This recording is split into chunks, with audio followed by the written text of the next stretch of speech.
자, 일반범, 신분범, 자수범을 한번 가보죠. 일반범이라는 것은 말 그대로 누구나가 범죄할 수 있는 범죄를 뭐라 그래? 일반범이다. 그래서 뭐뭐 한 자는, 사람을 살해한 자는, 타인의 재물을 절취한 자는, 뭐뭐 한 자는, 그죠? 이게 다 일반범이야. 누구나 범죄할 수 있는 범죄야. 그런데 일반범과 달리 이걸 일반범이라고 그러고 우리가 구별되는 게 뭐야? 신분범이었어요. 신분범이라는 것은 일정한 신분을 가지고 있는 사람만 범죄가 되는 거야. 응? 이게 신분. 근데 신분범은 여기서부터 머리가 아파.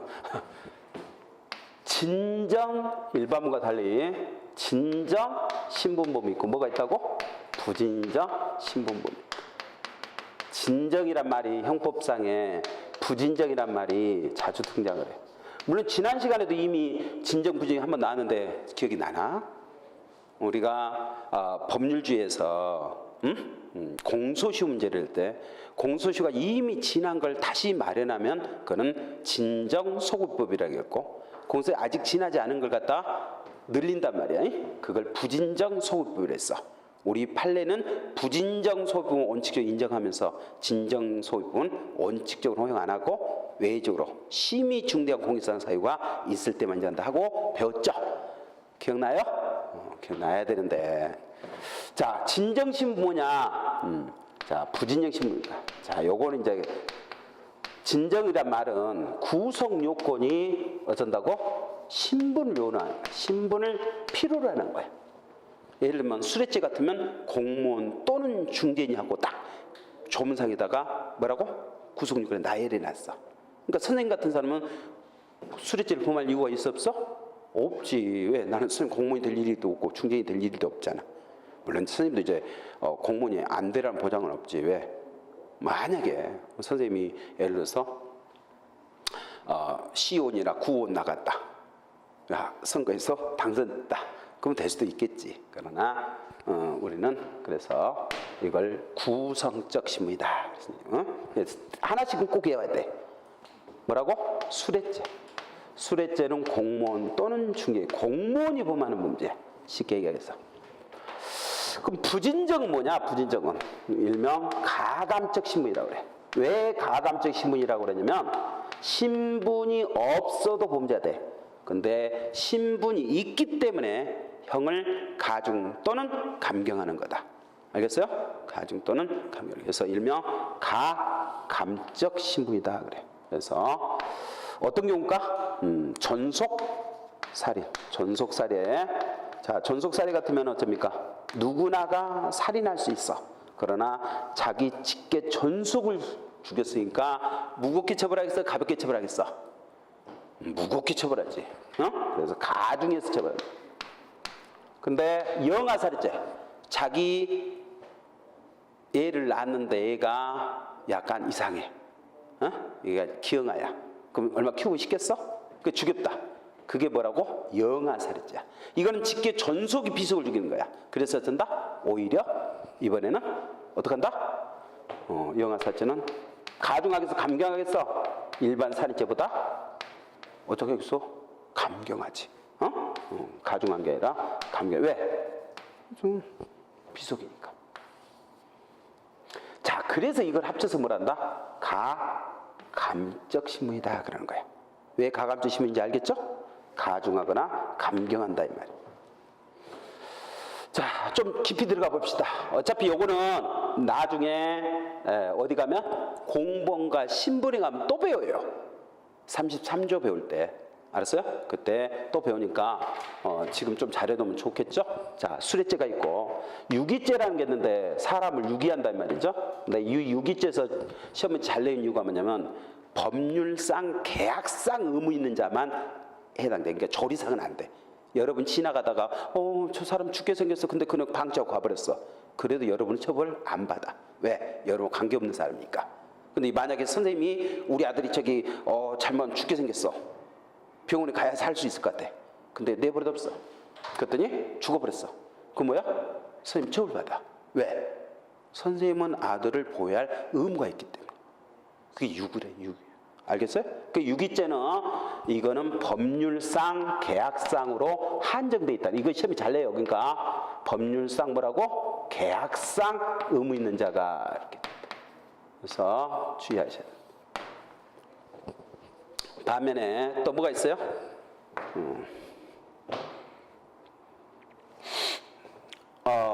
이증죄 같으면, 자, 이증한다는 누구나 아무나 이증한 게 아니라 법률에 의해서 선서한 사람,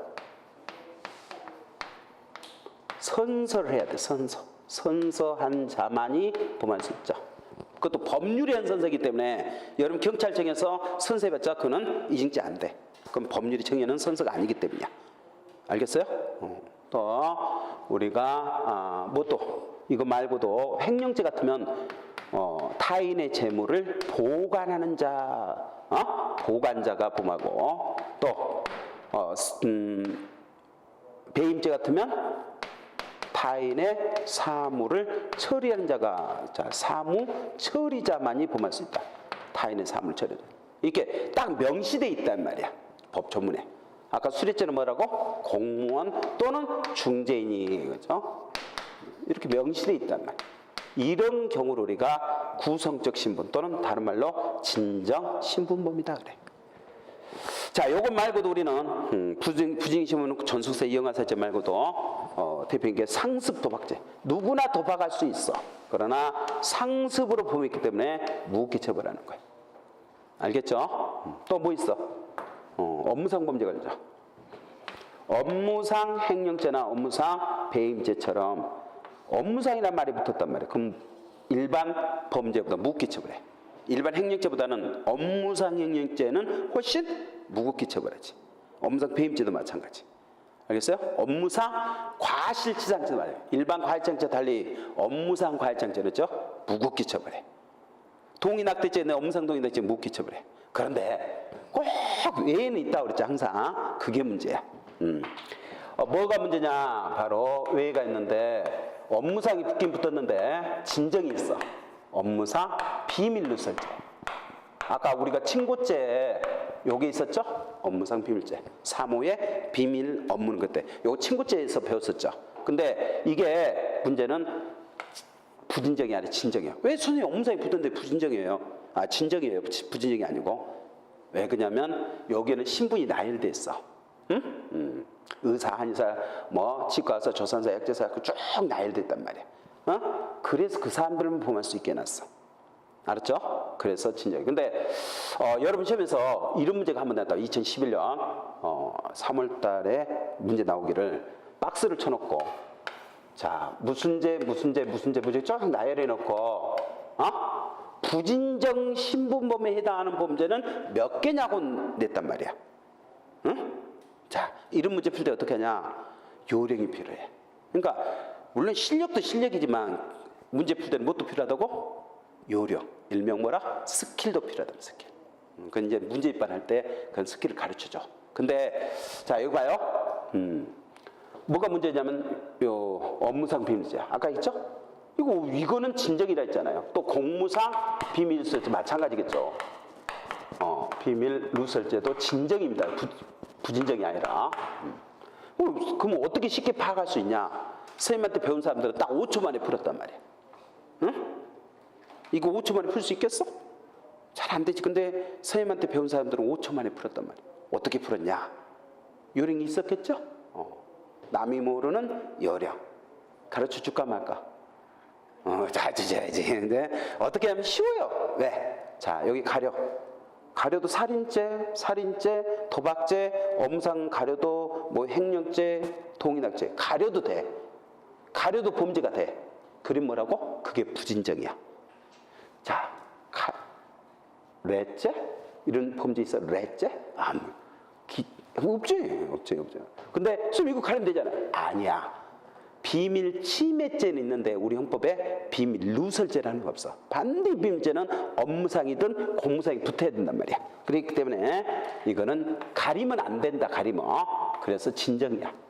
쉽죠? 가려. 물론 그때 문제가 된 게 불법체포 강금죄인데, 불법체포 강금죄는 불법이란 말을 가려도 부진정이에요. 근데 일부 학자들이 그걸 진정 신부입니다 이렇게 보는 학자도 있어요. 그래서 답이 그 문제가 2개가 됐던 거야. 답이 복수정답이야. 2개라는 사람도 맞고 3개라는 사람도 맞고 이렇게 했었단 말이야. 그래서 논란이 됐던 문제예요. 근데 아무튼 우리가 쉽게 판단하는 방법은 어쩐다고? 가려대면 뭐라고? 부진적. 가리면 안 돼 뭐라고? 진적. 알았죠? 할 수 있겠죠? 너무 쉽죠. 할 수 있지? 자, 넘어갈게요. 자, 그에 이제 우리가 그거 봐봐. 참고해 보니까 여러분이 해보시고 넘어가요. 자수범이라는 게 있는데 자수범이 뭐냐면 자수범 그럴 때 학생이 뭐라 그래?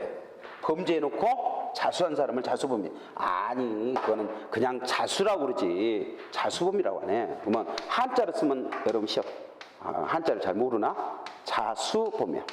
선수자 스스로의 손에 의해서 범죄하는 걸 우리가 자수범이다 그래. 응?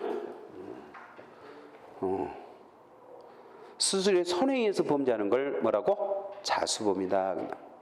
알겠죠? 자수범. 어떤 경우냐? 자수범은 바로 뭐다?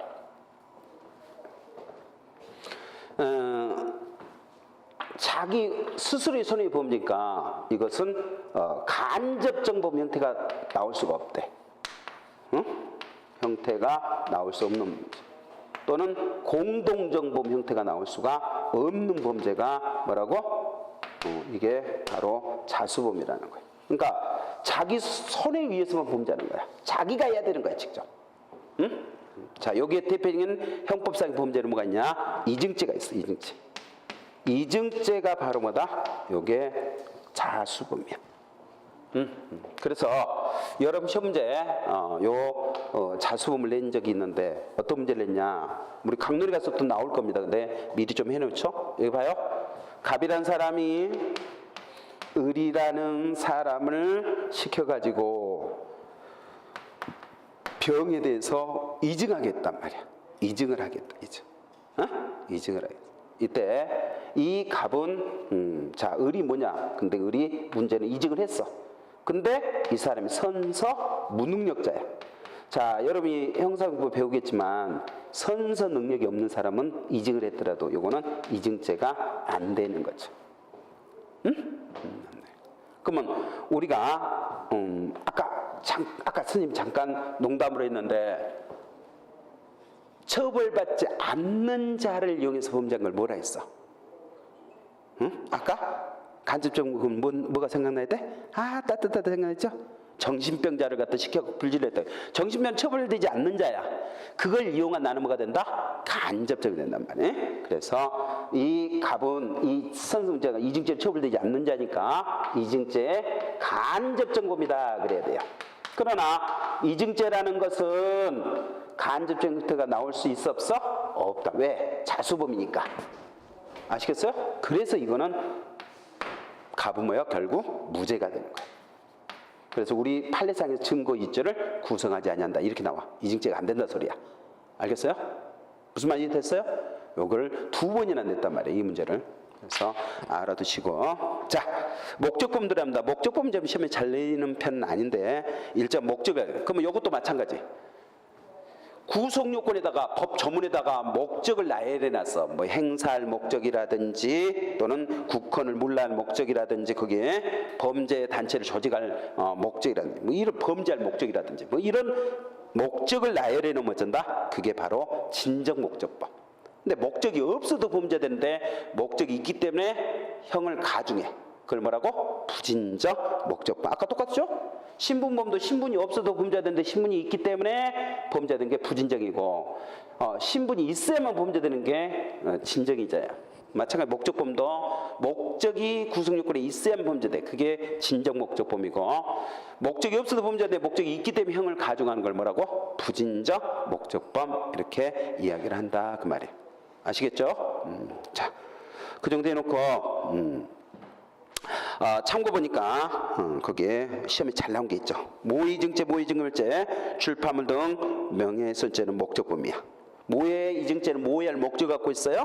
그러나 이증죄나 증거인멸죄나 명예훼손죄는 우리가 그거는 신용훼손죄 이런 것들은 목적품이 아니라는 거예요. 알았죠? 자, 이 보니까 허위공문서 작성죄나 부동산 강제지불면탈죄, 영리목적 약신죄는 목적품이야. 그러나 허위진단서 작성죄나 부동산 강제폐 효용 침해죄나 미성이 약치 유인죄는 어쩐다? 그거는 목적품이 아니다 그 말이야.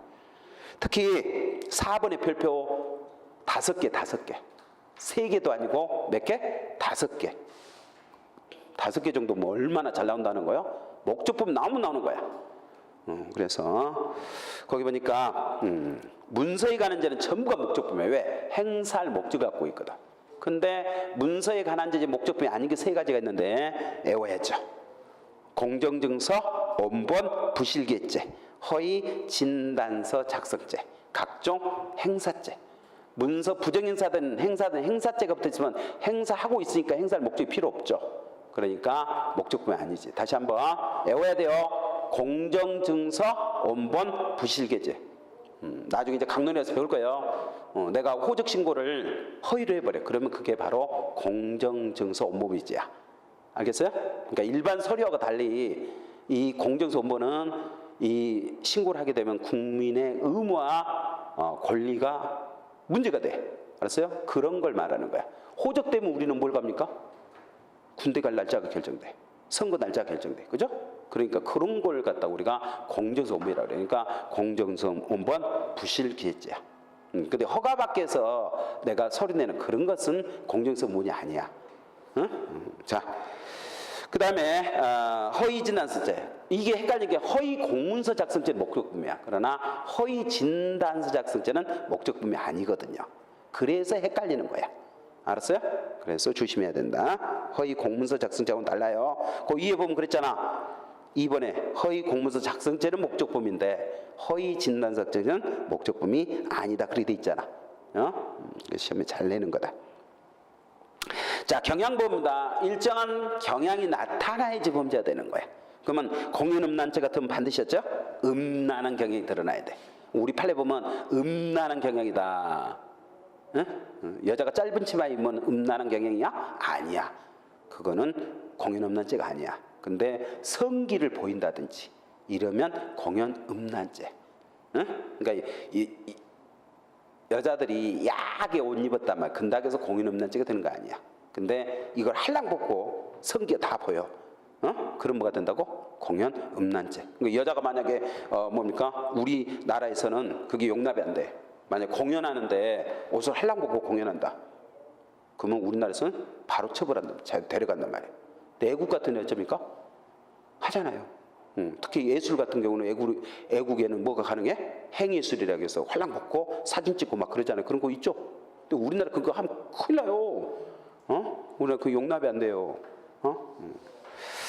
자, 근데 선생님 생각에는 그냥 예술은 내가 봤을 때 그냥 활랑 벗고 하도록 해줘야 돼.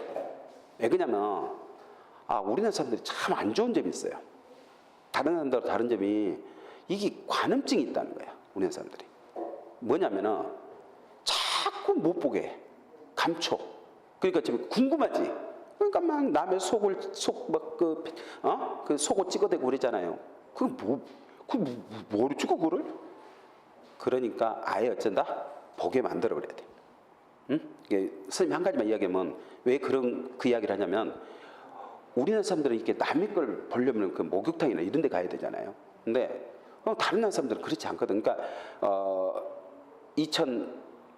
브라질 월드컵 할 때 있잖아. 월드컵 할 때 거기에 이제 누드 비치가 있었단 말이야. 해안. 그러니까 옷 하나 벗고 들어가는 거야. 근데 거기에 뭐라고 써 있어요? 응? 거기 황당한 게 써 있어요. 뭐라고 써 있냐면 한국인은 들어오지 말라고 써 있어. 아니, 다른 나라 사람들 다 들어갔는데 왜 한국인은 못 들어온 거야? 진짜 그렇게 써놨다니까? 한국인은 들어오지 마시고 그렇게 써놨어. 이유가 뭔지 알아? 다른 나라 사람들 들어오면 이렇게 다 같이 벗었기 때문에 남의 걸 안 봐요. 그냥 얼굴을 보지 남의 물건을 보지는 않는다며. 근데 한국 사람들이 이렇게 가끔 번대는 거야. 그럼 기분 되게 나쁘다는 거야. 그래서 진짜야. 그래서 한국인은 들어오지 마시고 써놓은 적이 있다는 거야. 참 창피한 일이야. 몰래카메라 이런 것도 자꾸 그 못 보게 하니까 나타나는 것 같아. 응? 내가 볼 때는. 그러니까 아예 그냥 예술을 하는 영화 같은 데는 어째요? 사실 좀 보여줬으면 좋겠어. 차라리. 그러니까 다른 나라 영화는 근대잖아요. 영화는 이렇게 우리나라에 들어오면 잘라버리잖아요. 그 장면을. 근데 다른 나라죠? 벗었잖아요. 원초적 본능 같은 거. 여자 그 뭡니까? 그게 다 보이잖아요. 응? 그 점이 좀 다른 점이라는 거죠. 근데 막상 있잖아요. 이상해 우리나라 사람들은 하지 마 그러면 휴겁니다. 해. 그럼 어쩌? 안 해. 이 제일 재밌는 게 지금 간통죄 없어졌잖아요. 하지 마 그러니까 매일 간통하는 거야 몰래. 근데 요즘 간통해 그리고 간통죄 이제 없어졌잖아요. 근데 간통 숫자가 급격히 줄어들었다는 거예요. 이 가세요? 그게 우리나라도 참 희한한 거야. 그러니까 멍석을 깔아 좀 하던 짓도 안 한다는 말이 나오잖아요. 여러분 부모들이 잘못한 거야.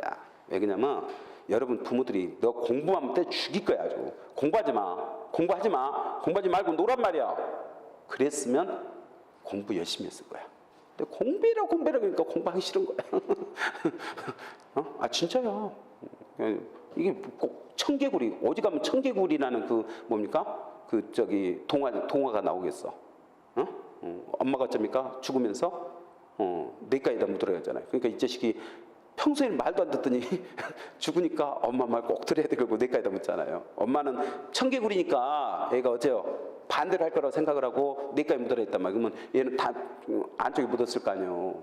근데 이상하게 또 반대로 희한한 거야. 아무튼 그게 참 그 동화가 있잖아요. 아주 짧은 동화인데 그걸 갖다가 사람의 이 심리를 정확히 표현하고 있잖아요. 이게 동화책이 무서운 거예요. 동화책 왜? 짧으면서도 쉽게 어쩝니까? 이 의사전달하고 있잖아요.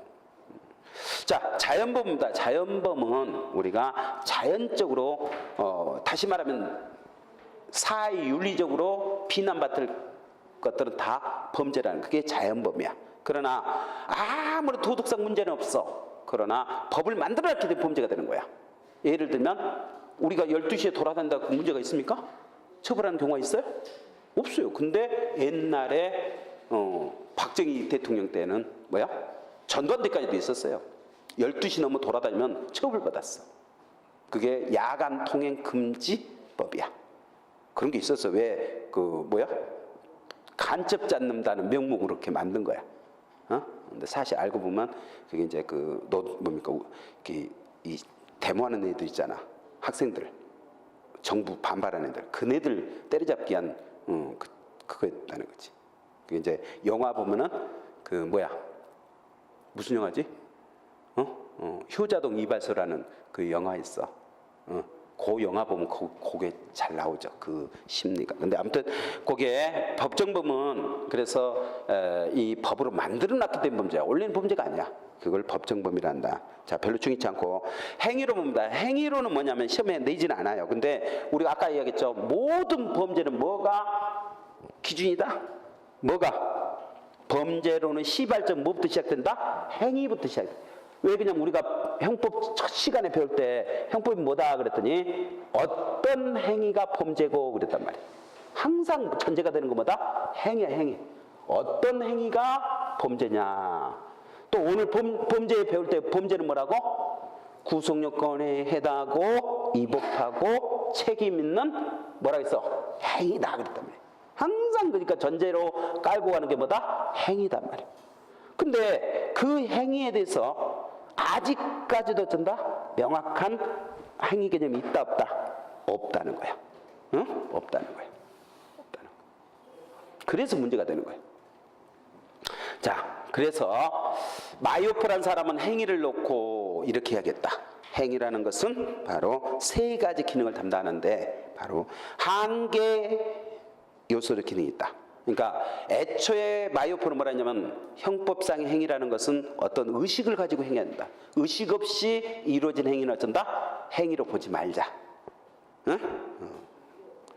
옛날에 우리 사건 중에 이런 게 있어요. 여자친구가 남자친구가 온다니까 좀 아무 생각 없이 벤치에 앉아서 어쩝니까? 다리를 이렇게 하고 있었단 말이에요. 아무 생각 없이.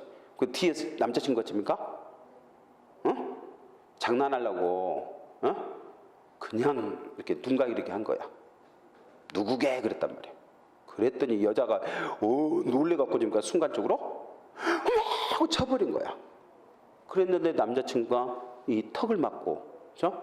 이 급소잖아요. 툭 맞고 그냥 방심하다 맞으면 이게 카운터 펀치가 되잖아요. 툭 떨어진 거야. 떨어지면서 뒤에 머리를 찍어 죽었어. 자, 이런 사건이 발생했단 말이에요. 자, 이게 경찰서에 접수가 됐을 때 어떻게 되냐? 이거를 범죄가 될 수 있냐? 과실치사죄야? 아니야. 왜 아니냐? 바로 이 여자가 어떤 의식을 가지고 한 게 아니란 말이야. 순간적으로 그냥 아무 생각 없이 그냥 젖어본 거야. 그래서 이거는 마요포가 뭐라 했다고? 그거는 행위로 보지 말자. 그래서 거기에 참고 보니까 방금 이야기한 건 생리적 반사정이야. 또 수면 중에 잠꼬대하는 거, 그것도 행위로 보지 말자. 그 다음에 저항불능한 물리적 강제동작. 내가 남의 손을 잡고 어린아이 손을 잡고 찍었다. 그럼 어린아이 손이 찍었지만 사실은 선생님이 찍은 거지. 그러니까 어린아이 찍은 게 아니는, 그게 바로 물리적 강제 동작이야. 혼수한 동작, 완전 비몽사몽간에 이루어진 동작, 그런 것은 어쩐다? 애초에 행위로 볼 수가 없다. 그랬다. 자, 마이오포는 그 말고도 분류기능, 근본요소리 기능이나 결합기능, 자, 이런 걸 들 수 있다고 했어요. 자,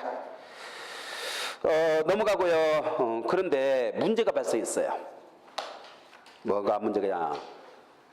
아직까지도 형법상 행위가 뭐냐 했을 때 그 행위는 형법상 행위라는 건 이거다 하고 정확하게 말할 수 있는 사람이 있다 없다? 없다는 거야. 왜? 그건 아직까지도 명확하게 확정이 안 됐어. 왜 그러냐면 처음에 나온 이론이 뭐예요? 거기 보니까 인과적 행위론자들이. 인과적 행위론자들은 자연과학적 개념에서 행위라는 것은 뭐야? 형법상 행위라는 것은 어떤 생각을 가지고 그 생각이 뭐로 나타나야 돼? 결과로 나타나야 돼. 내가 저놈을 죽이겠다 생각을 했으면 그 죽인 행위로 인해서 사람이 죽어야지 어쩐다? 행위로 본다는 거야. 이게 인과적인 행위. 그러니까 이 사람은 어떤 생각을 하게 된다. 그 생각이 뭘로 나타난다? 거동으로 나타난다. 그러면 그게 형법상의 행위다. 이렇게 이야기를 한 거야. 응? 근데 이 사람들은 크나큰 단점을 안게 돼. 어떤 단점이 있겠어? 이 사람들 봤더니 어떤 생각이 결과로 나타나야 되는데 결과가 안 나타나는 행위했단 말이야. 어떤 경우 사람 줄로 찌는데 안 죽었어. 결과 발생했어 안 했어? 안 했잖아요. 그러니까 이 사람들은 문제가 됐던 게 미수를 설명을 못해. 미수가 발생한 걸 설명을 못하는 거야. 이게 최대의 단점이 된 거야. 아시겠어요? 미수를 설명해야 된대. 그래서 나온 이론이 뭐라고? 바로 목적적 행위냐. 목적적 행위론자들은 뭐라고 그러냐면 어떤 목적을 가지고 행한 것은 어쩐다고? 목적을 가지고 행한 것은 결과가 발생하지 않아도 뭐가 된다? 행위가 된다. 그러니까 살인, 미수도 뭐다? 행위가 된다. 설명할 수 있어. 근데 이 사람들의 또 단점이 뭐냐? 바로 과실이야. 과실을 설명을 못해. 생각해봐. 어떤 과실 행위를 갖다가 어떤 목적을 가지고 한 사람이 있어 없어? 없지. 과실은 목적이 없잖아. 그죠? 그러니까 이걸 설명을 해. 과실을 행위로 봐야 되냐 안 돼. 이게 또 문제가 된 거야. 그래서 나온 이론이 뭐라고? 바로 사회적 행위. 사회적 이론자들은 뭐라고 그러냐면 사회적으로 의미 있는 행위는 다 형법상 행위다. 의미 있는 행위로. 내가 고의로 했던, 과실로 했던, 미수로 결과 발생했던 안 했던. 그러니까 행위가 다 설명이 되네. 그럼 사회적 이론이 당연히 통솔돼야 되는데 문제가 또 발생했어. 내가 아까 얘기했죠. 선생님이 자다가 잠꼬대로 그냥 꿈속에서 누워 싸운 거야. 그러다가 막 내가 주먹을 막 쳤지. 그랬더니 옆에 있는 우리 집사람이 맞고 갈비뼈가 부러졌단 말이야. 갈비뼈가 부러진 건 크나큰 뭐야? 사회적 의미가 있어. 그렇죠? 그러나 아까 마이오포는 뭐라 했어? 그런 거는 애초에 수면 중의 동작은 어떤 의식을 가지고 한 게 아니니까 행위로 보지 말자고 그랬어. 그거는 그러면 그걸 설명만 해. 다시 말하면 마이오포가 말한 이 한계 기능을 한계 기능이 없다는 거야. 이게 없다는 거야. 이게 최대의 단점이 되는 거죠. 아시겠어요? 이게 단점이 되는 거야. 자, 그래서 목적적 행위론 이제 지금도 어쩐다. 그 이후에 인격적 행위론이 나오긴 해요. 근데 이것도 마찬가지야. 어떤 게 인격적 행위고 어떤 거는 인격적이 아니냔 말이야. 이게 말하기가 곤란하죠. 그러니까 이 한계 등이 없어요. 결론을 말하면 여기 봐요. 아직까지도 행위 개념은 명확하게 말할 수 있는 사람이 있다 없다? 없다. 그러니까 아직도 연구 중이야.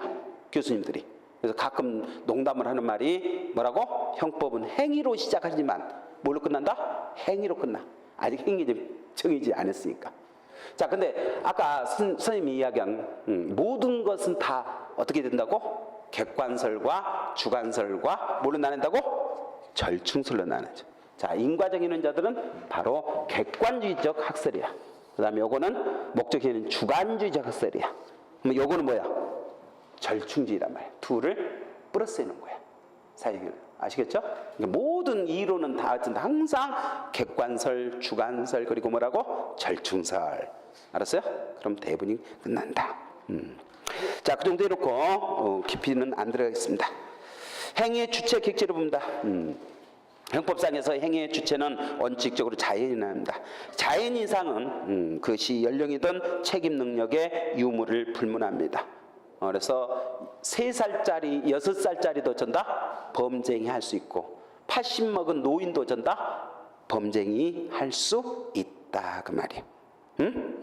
착각하지 말아야 될 거는 선생님 14세 미만자는 책임 능력이 없는데요. 그러나 책임 능력이 없다는 거지 행위는 분명 있었다 그 말이에요. 알았어요? 그래서 문제가 되는 것은 이제 법인이야. 왜 그러냐면 우리 민법에 가면 사람, 3조에 사람 그렇게 되는데 인 그랬단 말이에요. 인은 자연인도 있고 사람이라는 건 뭣도 있다? 법인도 있다. 여러분은 태어날 때부터 자연적으로 인격을 부여받습니다. 그래서 이걸 자연인이라고 그래. 반면에 법인은 뭐다? 법적으로 인격을 부여받는 거야. 알았어요? 법적으로 인격을. 그러면 어떤 경우가 래요? 우리가 사람들이 모여가지고 뭔가 해보고 싶어. 그래서 회사를 차렸어. 그러면서 뭡니까? 회사에 인격을 부여달라는 거야. 그게 뭐야? 사단법인이야. 삼성이나 현대는 뭐야? 사단법인이야. 알겠어요? 또 그것도 있지만 또 이런 것도 있어요. 돈을 많이 가지고 있어. 근데 이 돈을 뭔가를 해보고 싶어. 그래서 이 돈에 대해서, 재산에 대해서 뭘 해주라? 인격을 부여달라. 그러니까 예를 들어서 유명한 뭡니까? 잘 나가는 집안 있잖아요. 예를 뭐 무슨 김씨, 우리도 그런데 정치인에서 뭘 설립을 해요? 학교를 설립하잖아요. 그래서 정치인의 돈이 많으니까 그 돈으로 뭔가를 해보고 싶은 거야. 그래서 정치인의 돈으로 학교를 설립하잖아요. 그러면 여러분이 학교 다닐 때 사립학교 같은 경우는 그 교문에 딱 써 있죠. 사단법인 뭐뭐, 그렇죠?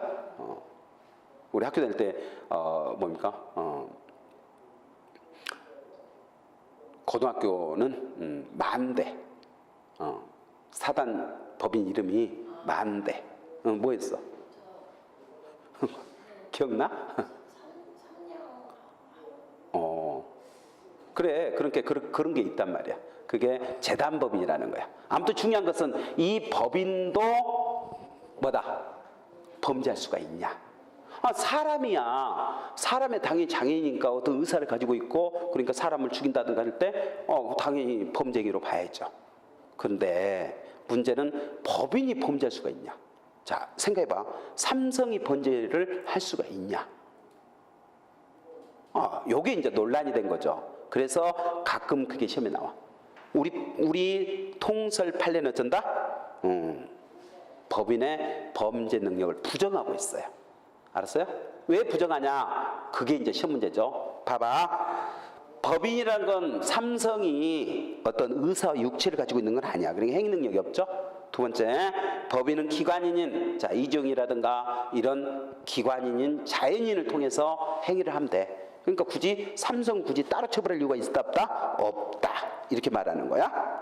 그래서 법인을 처벌하면 법인은 범죄와 관련 없는 법인을 구성까지 처벌해야 되니까 자기 책임죄에 반한다. 그래서 삼성이 엄청난 벌금 물렸다. 그럼 어쩝니까? 삼성의 주주들이 그거 다 책임지게 되는 거야. 아니, 범죄는 죄가 있는데. 그래서 법인의 범죄는 부정해야 된다. 알았어요? 자, 그 다음에 사형이나 자유형은 법인에게 집행할 수 없다. 그렇죠? 삼성 목을 쳐갖고 교도소에 이렇게 교수형을 할 거야, 아니면 가둬놓을 거야. 삼성을 어떻게 가둬놔? 그러니까 법인의 법률 부정하자 이렇게 말하는 게 우리 통설이고 판례다 그 말이야. 알았어요? 그러나 인정하자는 학자들이 있어. 왜 인정하냐? 그걸 인정을 안 하게 되면 누구나가 다 요즘은 어쩝니까? 개인 명의로 하지 않고 단체 명의로 해가지고 회사를 운영하고 그런단 말이야. 그렇죠? 근데 그 사람들이 범죄해놓고 어쩝니까? 누구도 책임질 사람이 없어. 그럼 이 사회는 웃기는 사회가 되는 거 아니야. 그래서 거기에서 긍정설에 보니까 법인이 갈수록 반사의 활동이 격정하고 있어. 또한 법인은 기관을 통해서 얼마든지 행위할 수 있어. 또 삼성을 갖다가 자유형, 다시 말해 징역살이를 한다든가 또는 사형시킬 수 없겠지만 뭐는 할 수 있어? 영업소를 폐쇄시켜버려. 장사 못하게, 영업을 못하게. 또 어쩝니까? 엄청난 벌금 물리면 된다는 거야. 징역형은 안 되겠지만 벌금은 되잖아. 그럼 벌금 물리면 되는 거 아니야. 이렇게 보는 겁니다. 또 기관의 행위는 바로 구성원의 행위도 될 수 있다는 거예요. 그래서 양면서 가지고 있다는 거죠. 이중처벌 아니라는 거죠. 이걸 근거로 합니다. 그러면 긍정설과 부정설이 혹시 이렇게 나와 시험 문제에서 잘 들어. 이게 이제 중요해요. 포인트. 아까부터 항상 선생님이 얘기하지만 실력도 중요하지만 뭣도 필요하다고? 요령도 필요하다. 시험 문제에서 다음 논고 중에서 법인의 범죄 등을 인정하는 견해는 또는 부정하는 견해가 이렇게 나왔단 말이야. 그럼 간단해. 답은 어떻게 하면 돼? 지문이 3개가 처벌하지 말자는 쪽이야. 그럼 부정하는 쪽이죠. 근데 하나는 처벌하는 쪽이야. 그럼 그게 답이지. 아시겠어요? 자, 해봐요. 연습해 봅시다. 법인은 사형이나 자유형을 가할 수 없다.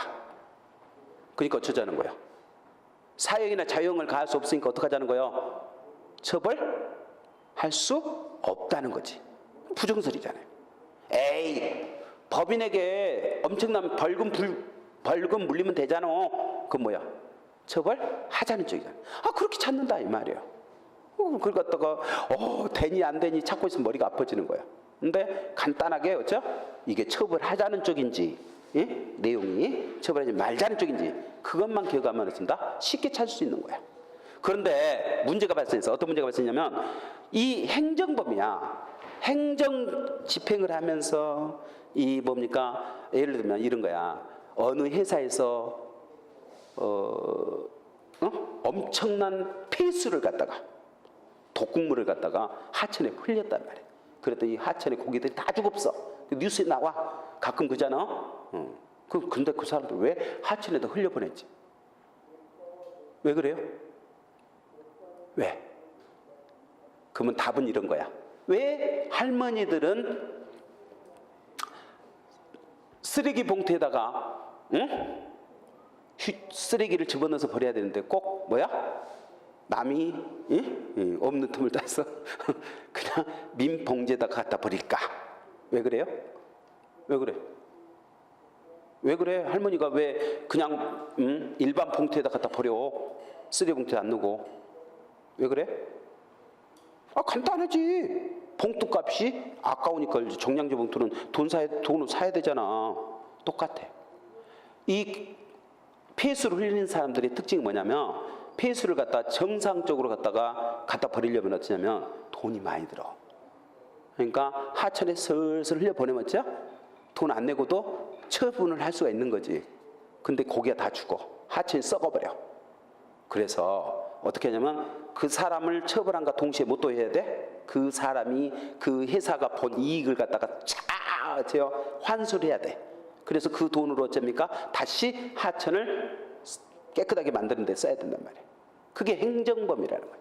그게 그래서 그때는 양벌 기준으로 돼. 그러니까 단지 처벌만 하면 안 돼. 그 사람들이 얻은 이익까지 다 뺏어야지. 두 가지를 갖춰요. 양쪽 다 벌하는 거. 이걸 뭐라고? 양벌이다 그래요. 행위자 말고도 어쩐다고? 그로 인한 그 기관 감독자들도 같이 처벌하는 거야. 이해됐어요? 그게 양벌 규정이야. 근데 행정범의 대부분이 양벌 규정이 있단 말이야. 그래서 어떤 학자들이 등장이냐? 형사범죄는 어떤 밑줄. 형사범죄는 당연히 범죄 등을 부정하고, 무슨 규정은? 행정범에 대해서는 범죄 등을 인정하자. 그게 부분적 긍정설이야. 그게 신진학자들이야. 알았죠? 지금 페이지 63페이지에 반가로 3입니다. 자, 긍정설이 소설이고 부정설이 우리 통설 판례고 마지막 부분적 긍정설이 나온다. 이게 여름 시험에 2번 떴어. 조심해야 돼. 부분적 긍정설. 아시겠어요? 부분적 긍정설 다시 봐요. 줄 거 봐. 형사범에서는 법인의 범죄를 인정할 수는 없지만 행정범에서는 범죄 등을 인정하자. 근데 이 견해는 신진학자들의 견해 때 뭐가 문제예요? 그럼 뭐 어느 선까지는 행정범이라고 하고 어느 선까지는 형사범이랄 거냐? 그 구분 자체가 모호해. 이해가요? 그럼 뭐 어느 선까지 누구는 행정범이라고 누구는 형사범이랄 거냐? 이게 기준이 모호하다는 거야. 아시겠어요? 그래서 또 단점이 있습니다.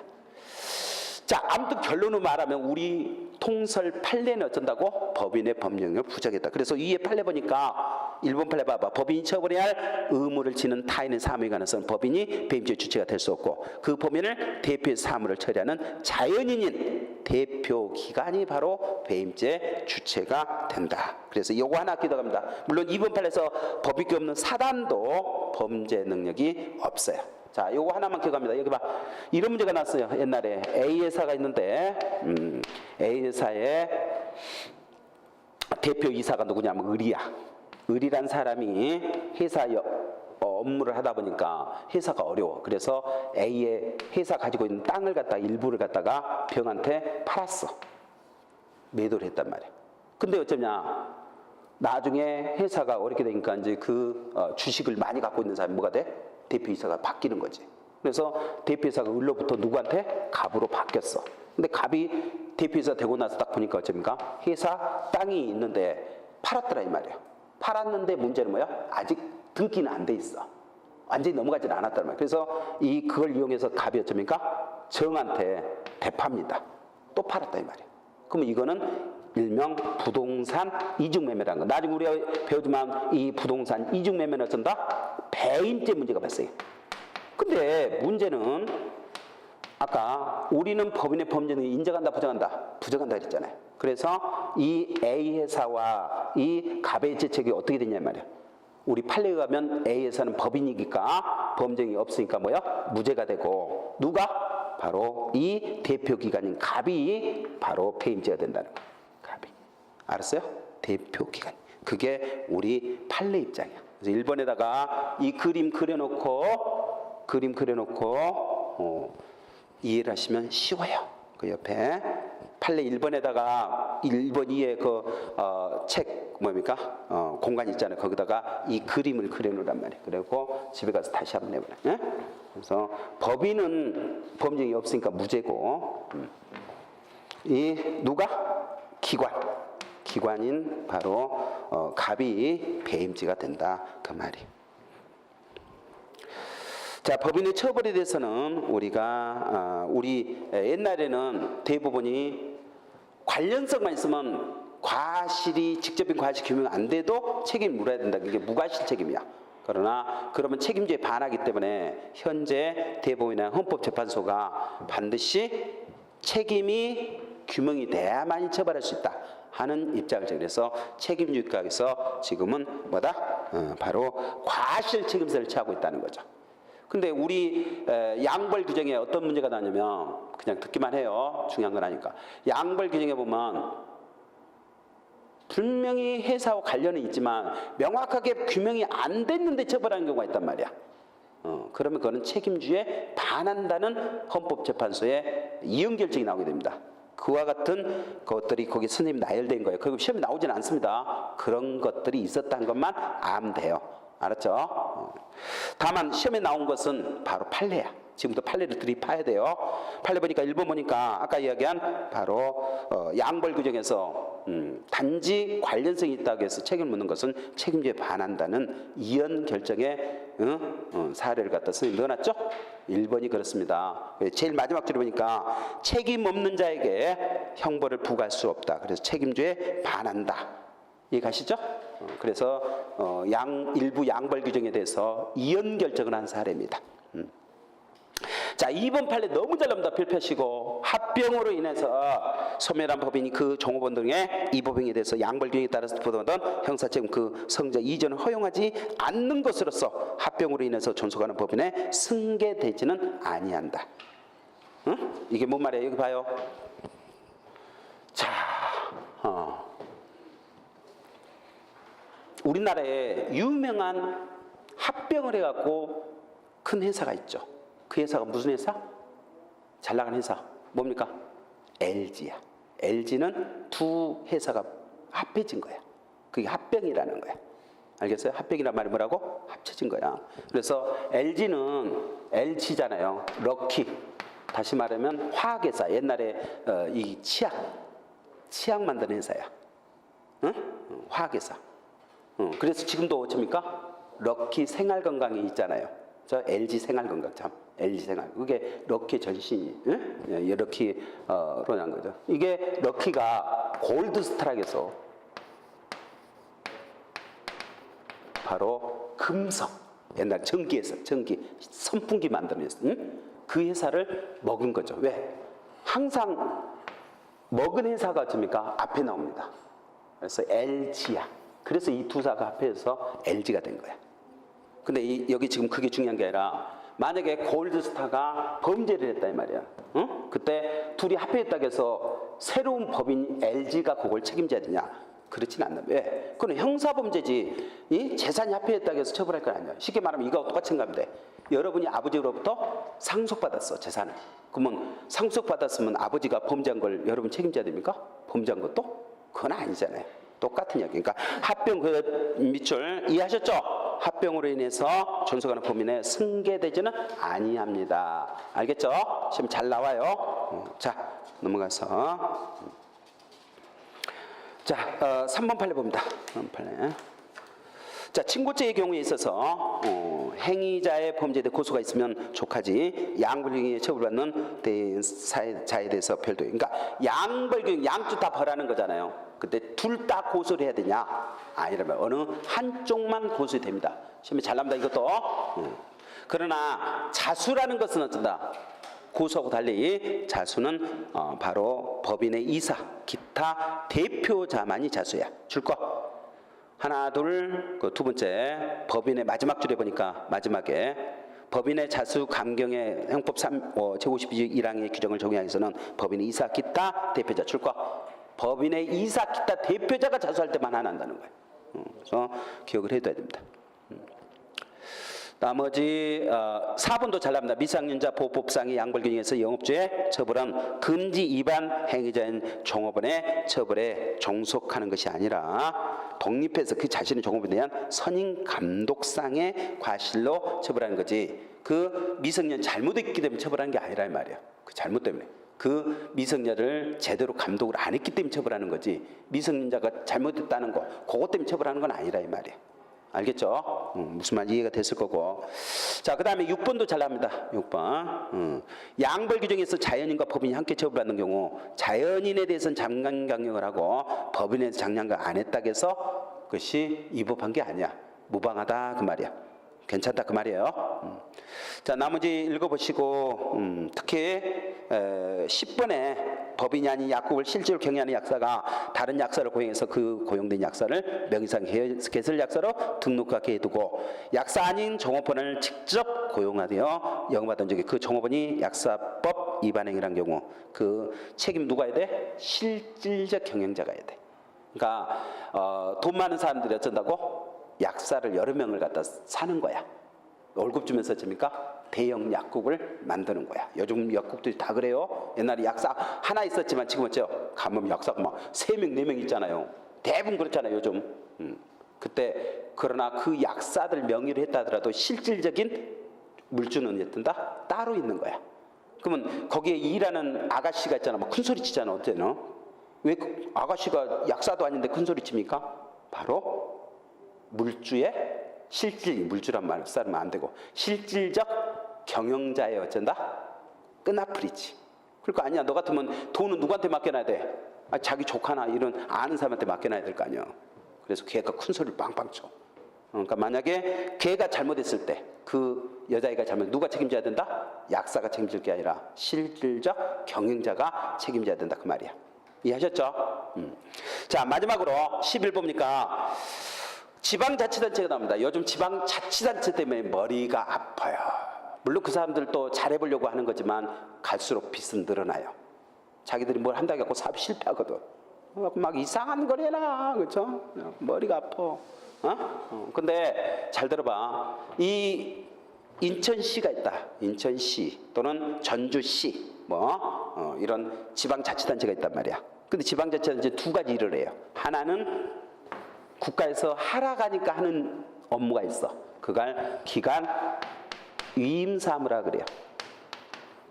그게 아니라 그 지방자치단체가 어쩌나 자체적으로 하는 게 있단 말이야. 청소를 한다든가 이런 것은 그 시민들의 복지를 위해서 하는 거야. 그거는 자체적으로 하는 거야. 국가에서 하락해서 하는 게 아니야. 그런 것은 바로 뭐란다? 고유자치사무다 그래요. 자, 잘 들어요. 기관 이임사는 국가에서 하라는 거니까 거기에서 잘못이 발생하면 처벌한다 안 한다? 처벌 안 한다 이 말이에요. 국가에서 하라겠는데 했는데 잘못된 거잖아요. 그건 처벌하면 안 되죠. 그러나 자기들이 알아서 하다 보니까 발생했다. 그건 어째요? 그건 책임져야죠. 그러니까 그거는 처벌을 하게 된다 그 말이에요. 알겠죠? 그 내용이 바로 11번에 있는 거다. 알겠죠? 자, 넘어가서 행위의 객체가 있습니다. 행위의 객체라는 건 우리가 범죄의 객체를 말합니다. 범죄 대상을 우리가 행위의 객체다 그래요. 그러면 사람을 죽인다고 하면 사람이 대상이 되겠죠. 눈에 보여 안 보여? 보이죠. 사람 눈에 보여 안 보여? 보인단 말이에요. 사람 눈에 안 보여? 보이죠. 그러니까 행위의 객체가 돼. 그래서 사람이라든가 재물이라든가 건조물 이런 것은 객관적 구성 요건이어서 고의의 인식 대상, 즉 범죄를 할 때 반드시 인식을 해야 돼. 근데 재밌는 게 있어. 우리 형법상의 범죄는 행위 객체가 없는 범죄가 있다는 거야. 예를 들면 다중물에서 흩어져 그랬지만 안 흩어졌어. 그래도 누굴 공격하지는 않았어. 그 행위 대상이 있어 없어? 없더라 이 말이야. 그래서 행위 객체가 없는 범죄는 있을 수 있어.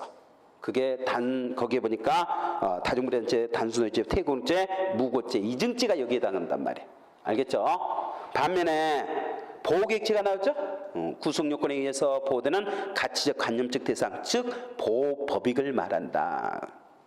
그래서 살인죄에서 사람 생명이나 절도의 타인의 소유권, 이것들은 가치야 가치. 눈에 보여 안 보여? 안 보여.